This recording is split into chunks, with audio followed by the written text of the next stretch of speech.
time to get some skis waxed, and I use a crayon-on method versus the dripping on method, which just wastes a lot more wax. And rub it on the iron, crayon it in.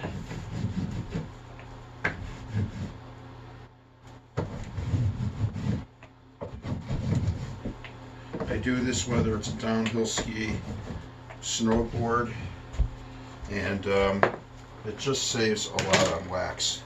You're not dripping out the whole cake of wax, that's for sure. And sometimes you have to crayon it on thicker, but when you run the iron and you don't see any bare ski spots, you know you have enough wax. Any bare spots you can drip a little in.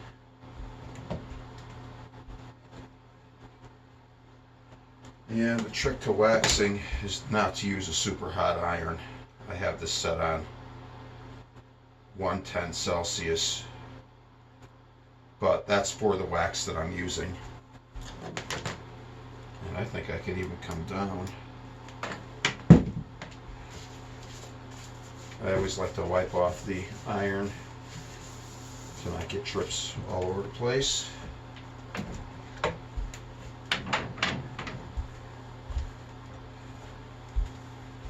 And once you iron it on, you have to let it sit until it cools down. Ideally, you'd let it sit until it completely gets cold. I usually do a touch test, and once it's all even hard temperature, I'll scrape it and brush it.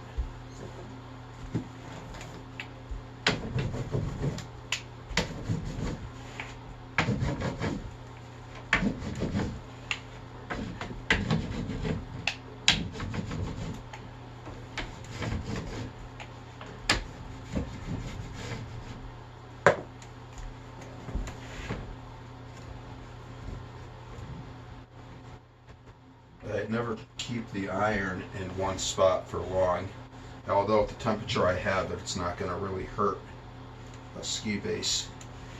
But you can burn your ski base, that's for sure.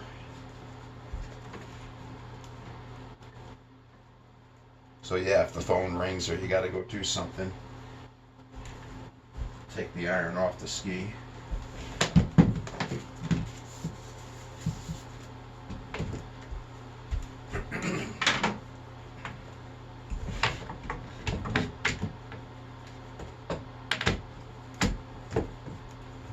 What I'm feeling for here is like there's still a warm spot here. So I got to give this a few minutes just to cool down to get a better wax ski.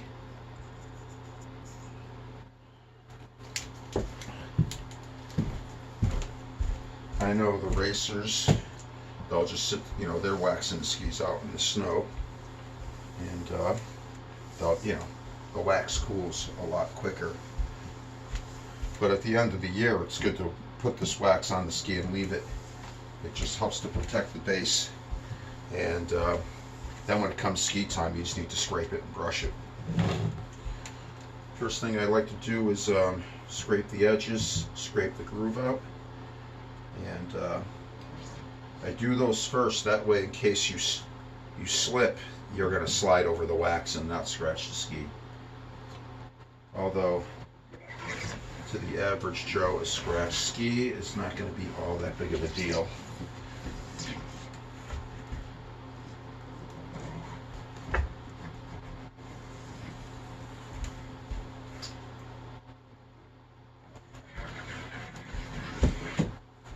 And I used two different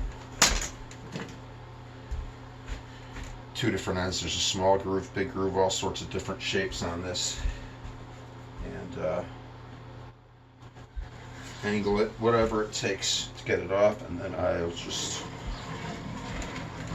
scrape along the sides.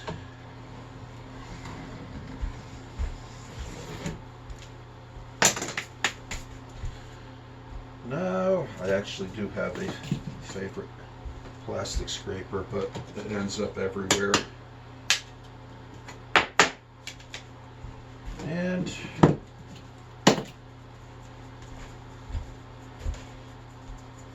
I don't see it around. One of the kids probably took it. That's okay. I have a scraper sharpener that I just run it through.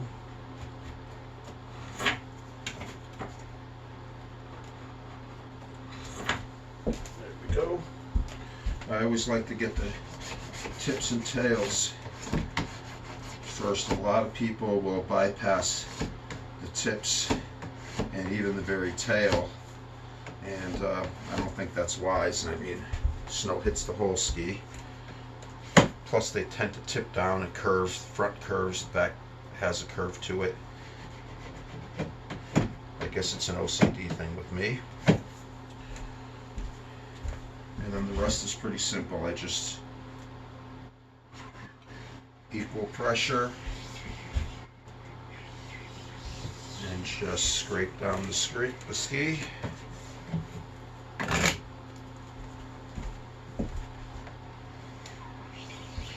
And skis that are used aren't always perfectly flat, so you kind of have to hit the scraper at different angles.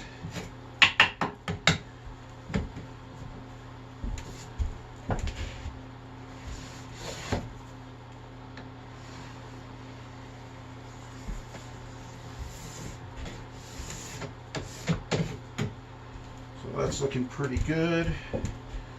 You can actually look down and you can see where the cloudy spots are, where there's still wax, and you can work those areas. When I start to brush, the brush helps to take excess wax out of the pores of the ski. So I happen to have a brass brush, a nylon brush, and a polishing brush. I tend to go right from the brass brush to the polishing brush.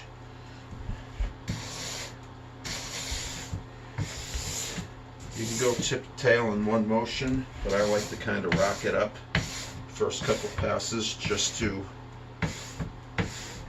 dig up wax out of the pores.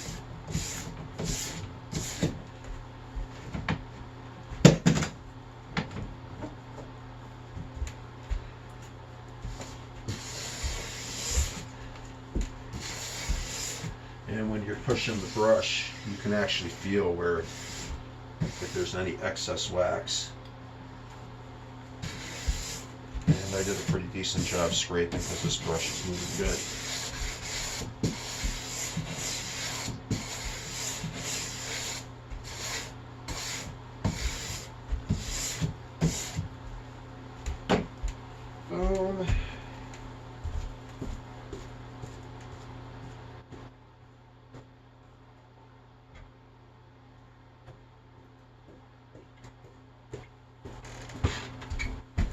I've got my cordless drill, and I have some rotary brushes. When I do a lot of skis, I break out the rotary brush.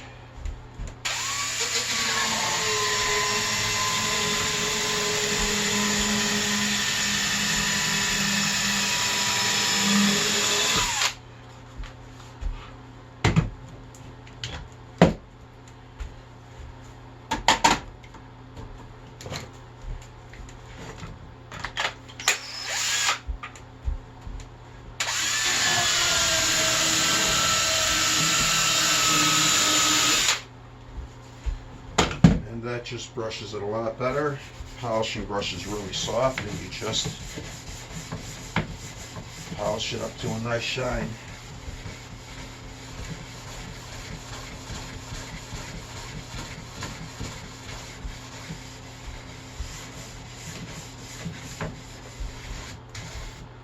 And I can see some cloudiness right through here, which tells me there's probably still some excess wax.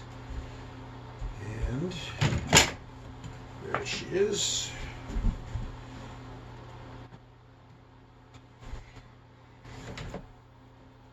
So that was definitely a missed area. And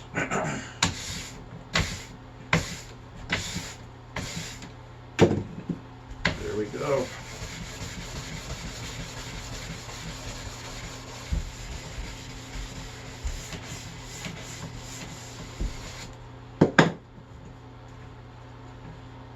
Beautiful.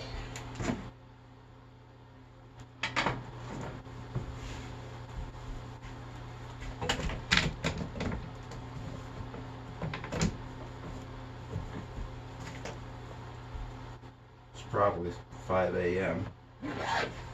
I'm an early morning person. I like to get a lot of work done this morning.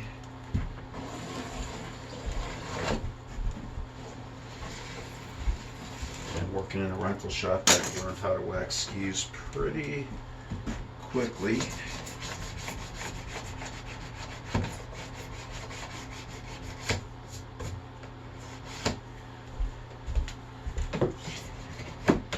Could I wax for a race team? Well, they're a lot more picky and finicky and a lot more higher end waxes. The manual labor part of it I could, but the technical part would be a whole different ball game.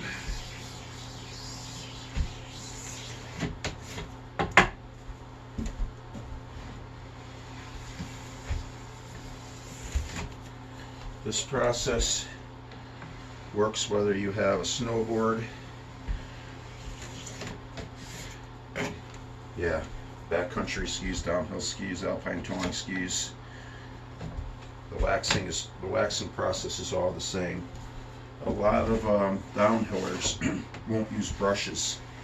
They'll just scrape it off, and they'll get like polishing pads, like the 3M, having a brain fart of what they're called.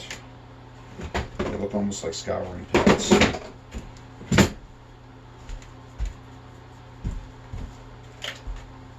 These things. And then they'll just polish it out with these. And then they'll go ski.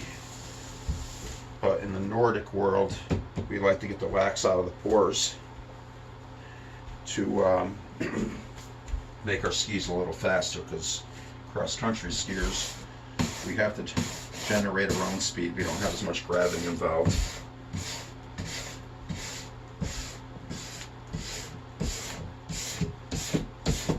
The grass brush does a really good job at getting wax out of the pores. What I have on my rotary is a medium brush, a little bit more on the polishing side, but somewhere in the middle.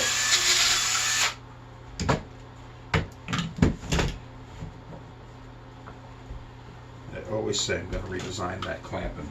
Never do.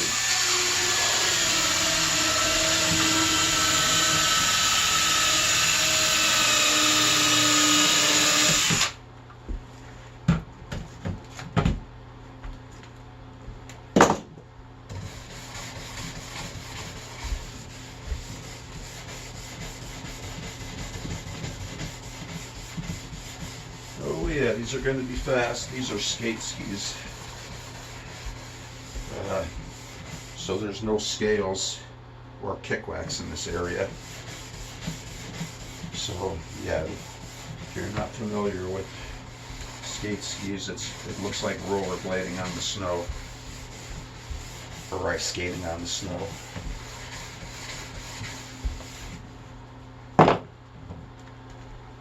Oh yeah, he's gonna rip.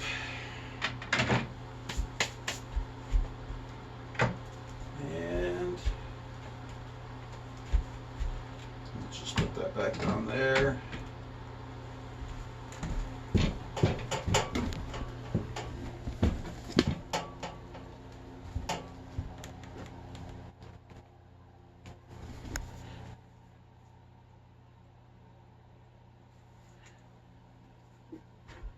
Got my headlamp.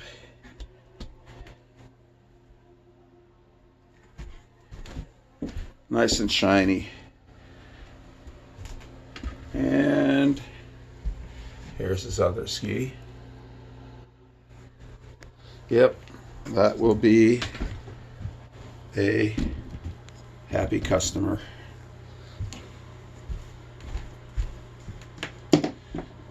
to the next ski.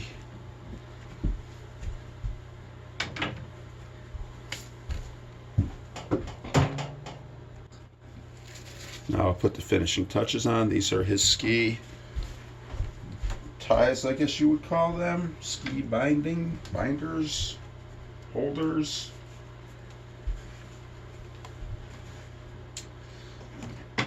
And a lot of the times I totally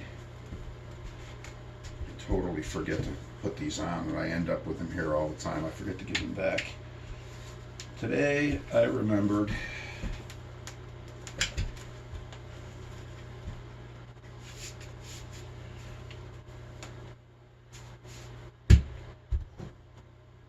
And if I was a good service person, I would wipe them and polish the tops. But the truth of the matter is, I'll admit to not being so picky about that.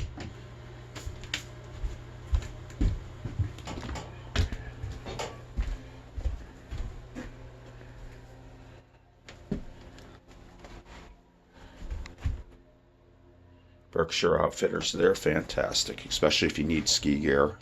Mountain bikes, they do it all. All right, that's how I go about waxing skis. And a quick little look at the rental shop.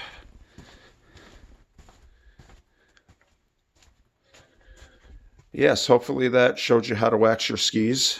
If you have any questions or comments or things I should do or don't do, leave them in the comment section.